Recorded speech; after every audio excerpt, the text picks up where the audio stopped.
what got me started on my journey is actually my child. I, Mm-hmm. as a mom, when you're out looking for books for your children, you're trying to find books that reflect, the community that you're from. And for us at the time, I think the only book that was out that we could find very easily on a bookshelf was Ganesha's Sweet Tooth by Sanjay Patel. And I remember being very audacious and, not knowing, reaching out to him and saying, "Hey, I'd love to partner with you and let's write a book together." And he's like, "Do you even have an agent?" And I'm like, no. At So least he wrote you back. That's amazing.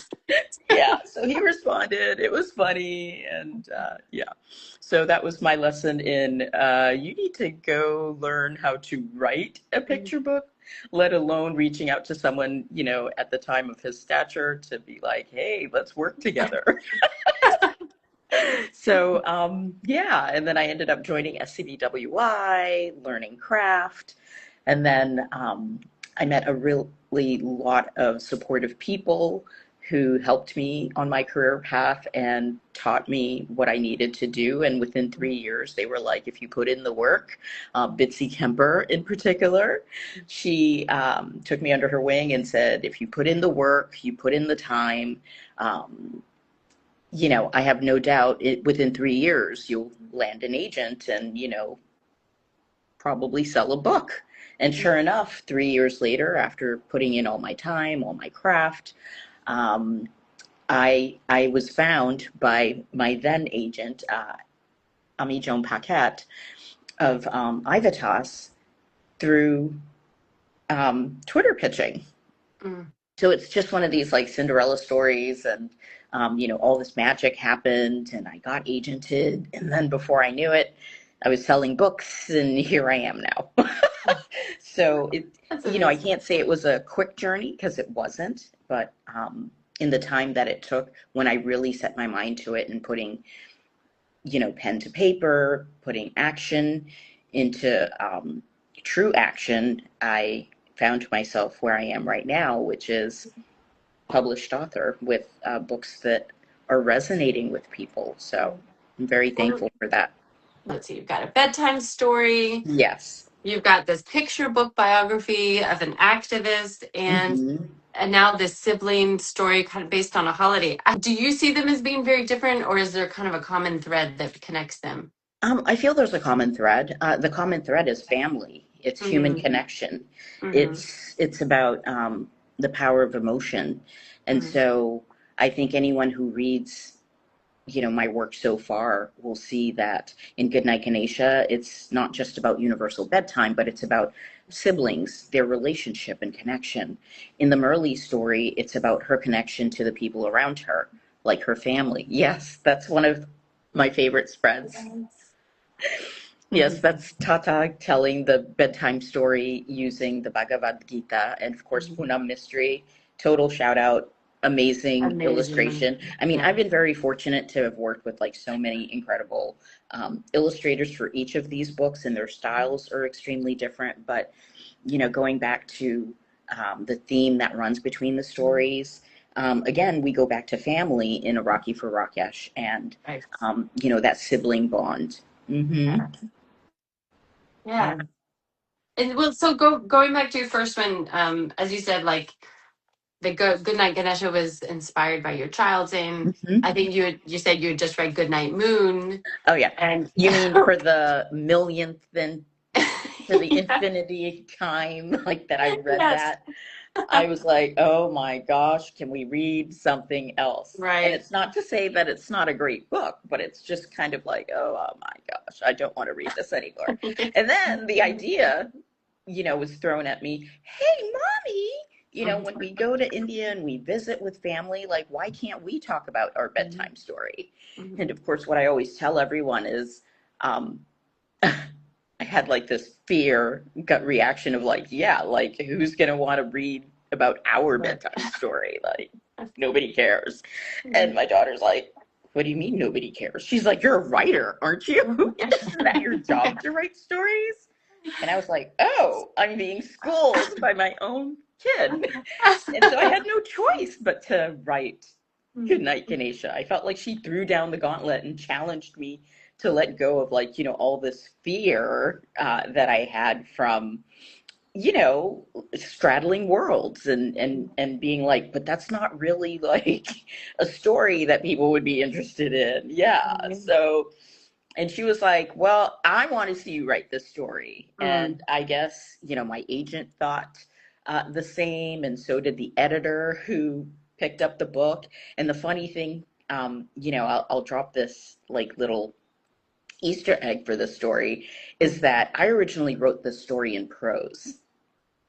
We sold it in prose, but when we were getting ready to do editorial work and to publish, the editor asked me to write it in rhyme.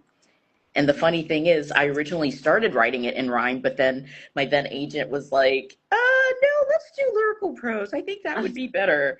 And then, of course, the editor's like, do you think you can do that? And I thought to myself, sure. What else am I going to say? No. Right. So did it take a long time to convert it?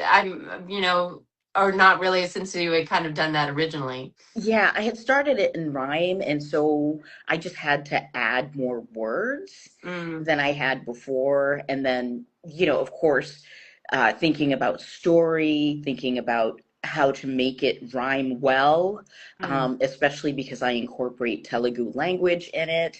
Yes. And just trying to make it make sense without it not making sense. And so, so I listened to Jim Averbeck's webinar that he had through Storyteller Academy, and he was talking about rhyming and not sounding like Yoda, and just making sure you have a story to tell. And so, I worked on all of that and just tried to make it as cohesive as possible. And the editor I was working with was also a very she was adept at language, and so we were able to figure it out. And so this story, actually, believe it or not, can be read in 3 ways. So I don't know if you noticed in the book, there are some of the lines that are different colors. Yes. Okay, so some of the lines that are in different colors are for shorter story times or longer story times. So you can read only the white, or you can read only the yellow, or you can read both of them. So you can read it in 3 ways. So it makes story time or bedtime, super fast, because as we all know with bedtime, it's like, can you read it again? And you're like, oh my gosh. So but I love that because that does kind of go along with the ones that are in yellow is very reminiscent of like the Goodnight Moon. Yes. Oh, that's so clever. I didn't realize that. And it's also an ode to Goodnight Moon, because I feel like that is the story that kicked off truly, my authorship journey. It wasn't the book that I expected to go out on sub with, but I'm glad that we did, because it turned out to be a lot more than I expected it to be, than when I originally wrote this, because I wrote it because my child challenged me. But when it went out into the world, it just impacted people differently. So I had more people writing into me telling me how they wish they had this story when they were little, how this story resonated with them because they're Telugu, and how they wish they too had that. And so, I'm really proud of that book, and also how it impacts other communities. Like, I never thought about it, but bedtime routines are kind of a privilege for people who have families, because when I wrote this, I wrote it for my daughter, but I didn't really think about children who are in shelters, or children who are adopted in foster homes, who may not have that bond. And so that felt like, wow, I never realized how this story would impact people, because one of the activities associated with the book is creating a bedtime routine with you and your family members. So when I heard from people how it impacted kids who were reading it, and trying to help them learn how to create a bedtime routine, I felt like, oh, wow. Sometimes when you're writing, you don't realize the true purpose of your story until it actually is out in the world. Right. Yeah, I was actually just reading something. Another writer had written that once she got the words out on the page, then they weren't hers anymore. They were also partly whoever was reading them. Kind of like what you're saying. It's almost not just your story anymore. Correct. Right. Correct. Well, speaking of, I also wanted to talk about Rakhi for Rakesh. I don't know if I'm saying Yes. that correctly. A Rocky Like you for said, Rakesh. thank you.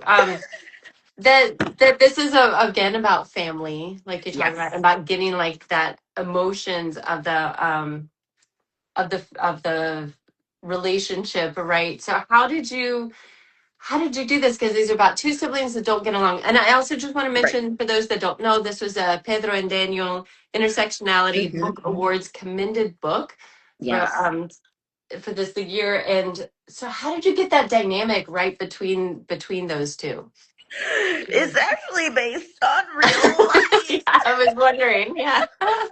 It's actually based on real life. It's, it's based on like just my sibling, Mhm.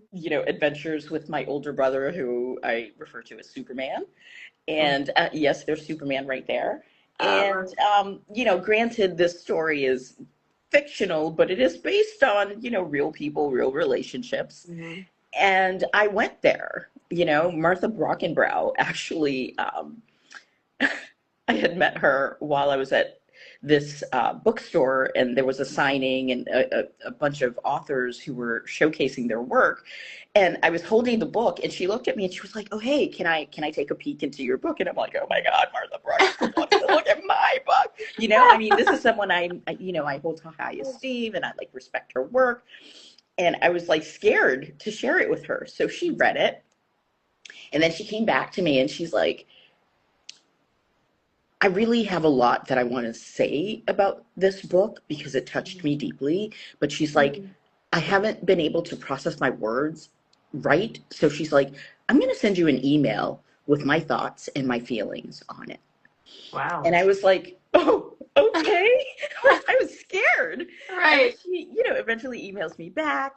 She was true to her word. And she was like, you're one heck of a writer. And she had like Wow. all these positive praise for the book. And she said that she really loved that I went there into the Mhm. relationship, into that like conflict over, loving someone, hating them at the same time, but, their family. So like, you always go back to having, um, that moment where you're torn between those feelings, but you really love them. But she was like, the way that you wrote it, she felt it was very kid relatable.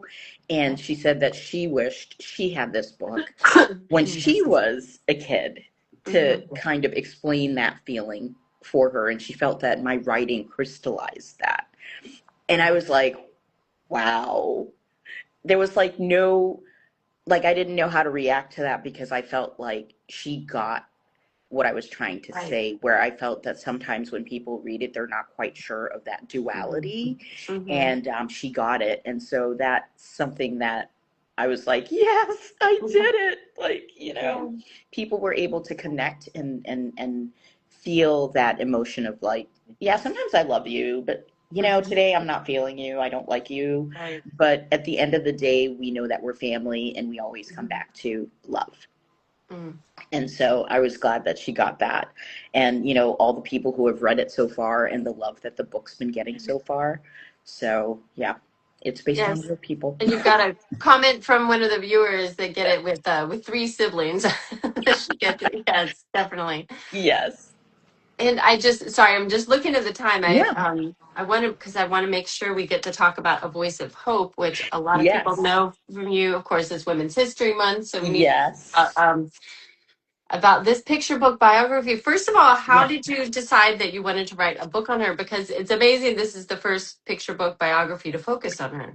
Right. Voice of Hope is actually my most acclaimed book. Like, we've won Mhm.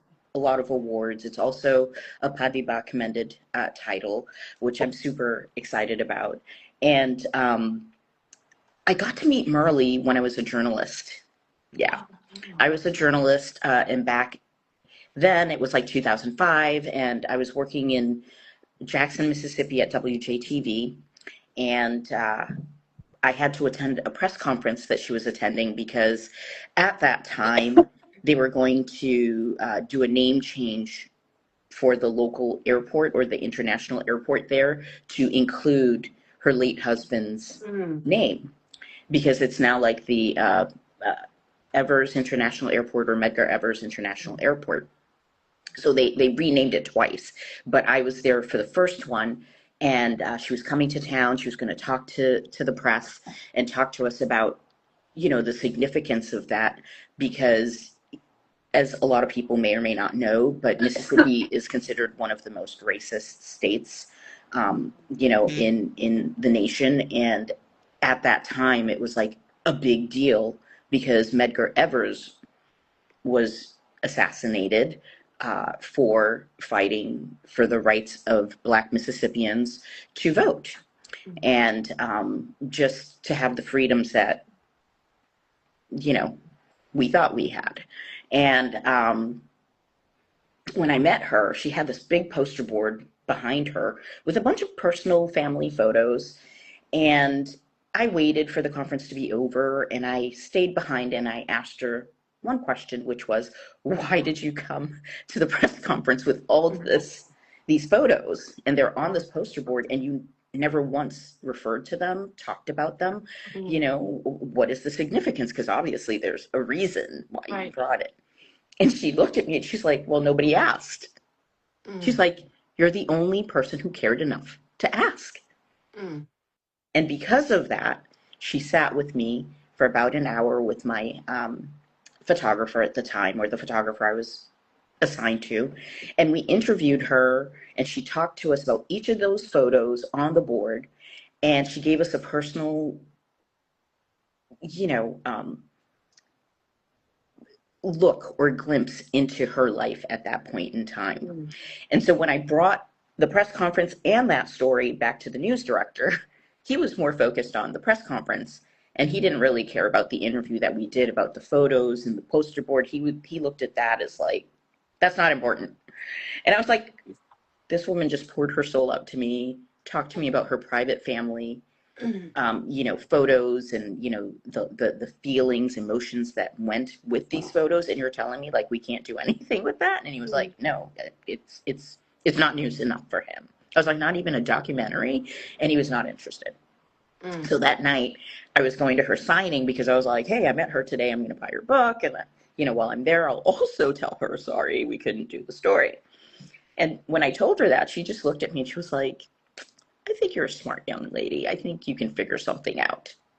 So all this time passed. So that was in 2005.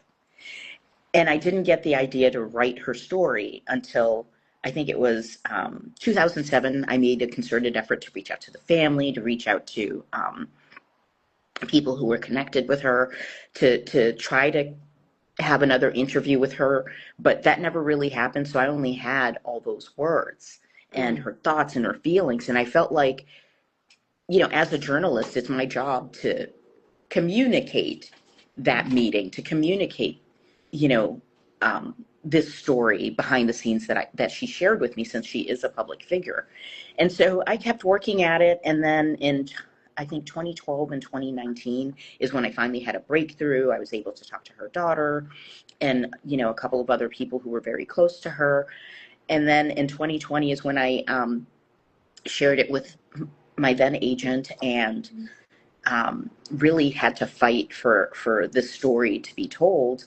And the editor who bought Goodnight Ganesha, there wasn't interest in doing it? There wasn't interest because they were like, well, we know she's important, but like, you know, what has she done? And I'm like, what has she done? I'm like, she's done all these things. And, you know, you guys talk a lot about, you know, Coretta Scott King, you know, you talk about Betty Shabazz. And I was like, she was part of that trio that, you know, experienced the horror of having their husbands assassinated for their ideals to fight for freedom. And I was like, she's probably one of the most important people, unsung hero, no one's ever heard of or no one cared to talk about. Right. And I'm like, I think it's important that we do her story. And I followed her lead, Myrlie's lead, meaning, because at one point in time, I think it was like in 1988 or 98, she had gone to this university, and she was talking about the legacy of her husband. And she was upset and angry because she was like, my husband died for the freedoms that you are, um, uh, you know, that you have currently, and you don't even know his name.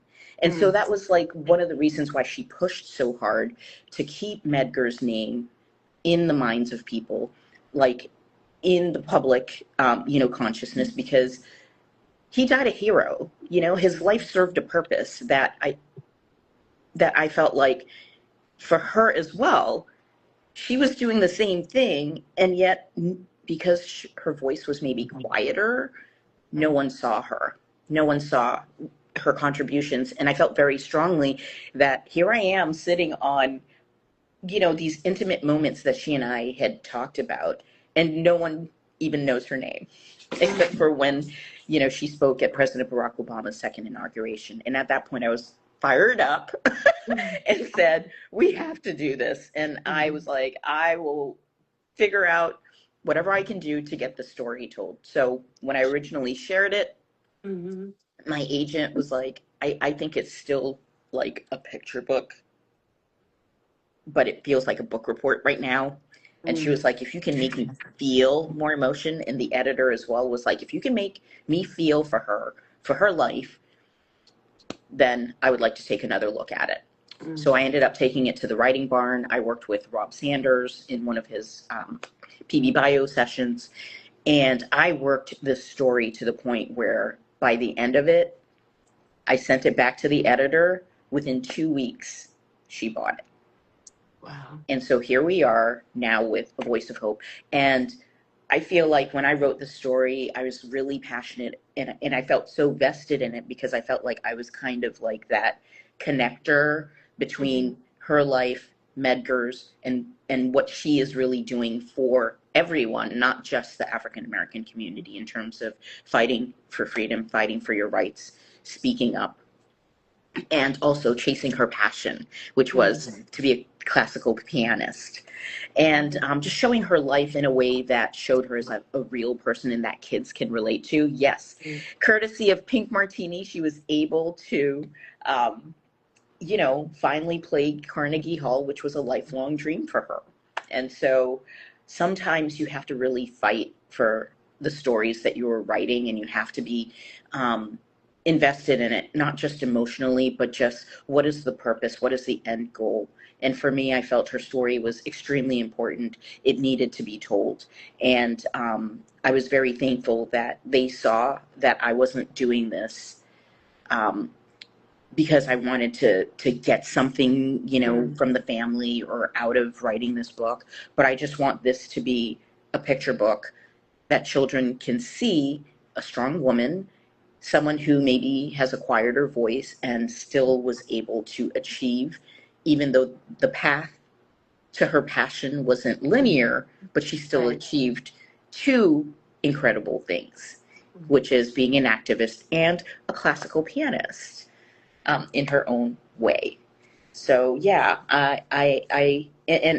can't thank the Library Association, SLJ, Hornbook, and all the librarians, teachers, educators, people who have read this book and it has resonated with them and found the value in this book. So I want to go back to something you said at the very beginning. sure, It was about all the help that you got from yes, other writers along the way. And now you're paying that forward because you are so active in different organizations like Storyteller Academy, SCWI, SCBWI, sorry, 12 by 12 Challenge, Kid Comic Unite. What is yes. so important about that for you to make sure to kind of reach out and help other KidLit people in the KidLit community? I feel like we don't get where we want to go alone. Everyone who has gotten there before you has opened a door for you.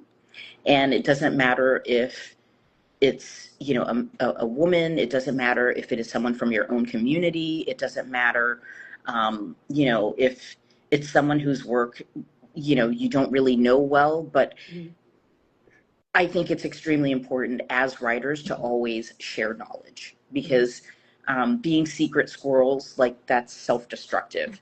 And I feel like, putting information out there, sharing it with people, seeing other people grow, it's your responsibility to contribute back to them, because it's kind of like, I'm a parent, right? So I'm transferring, all the positive, all the good things that I learned that resonated with me through what my family taught me. And so now as a parent, I am teaching that to my child. And so that's how you grow generations. That's how you grow knowledge. That's how you grow power. And I feel like as an author and, budding illustrator, I am learning, how to make it easier for you so you don't have to go through all the unnecessary hoops that I jumped through. So for me, if I know something and I know it can help someone, then it is my responsibility to help others. I know not everyone, agrees with that, but I feel like I didn't get here alone. I want all these people to know how much their support means to me, and I will never stop sharing what I know. And it's important to hold each other's hands. It's important to let other people stand on your shoulders, because someone let you through a door, so now it's your turn to let someone else through the door. And I think if you have knowledge, as a collective, we are stronger with knowledge. We're more powerful with knowledge.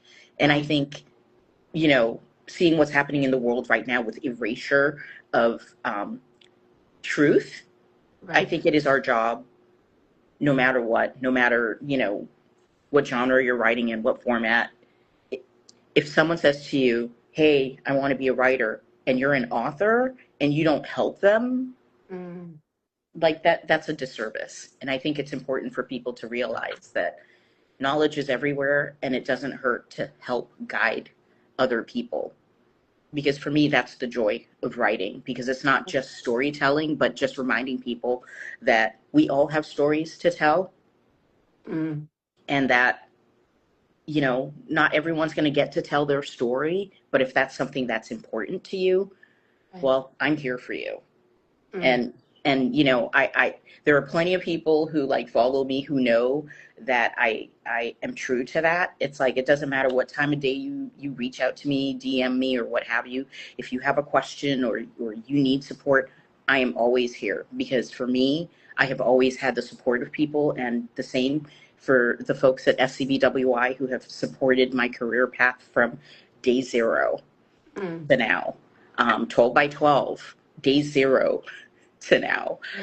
Kids Comics Unite, they're still supporting me as I struggle to write my graphic novel. They have been there for me.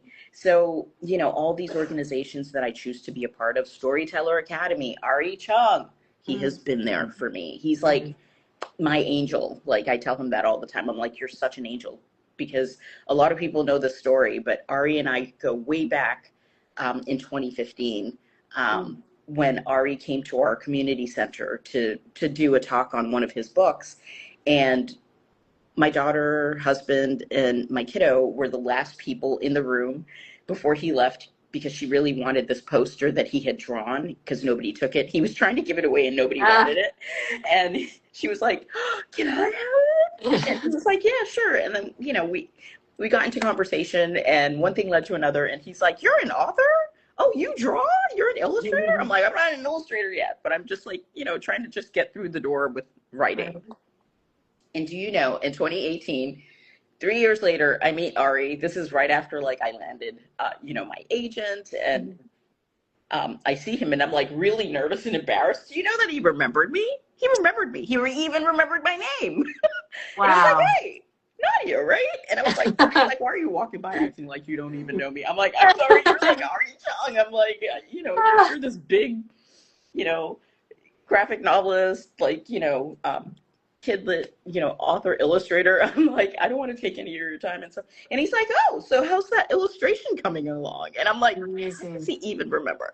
Right. So yeah, when people make connections with you and they treat you like you matter and that your words matter, and they remind you what you need to do, he wasn't afraid to kick my tail and be like, you need to get back to writing, you need to get back to illustrating. Yeah. So that is the reason why I do what I do in giving back, and that's the reason why I do what I do in connecting with people, because everyone's got a story to tell. And you know, you won't know anything about people unless you talk to them.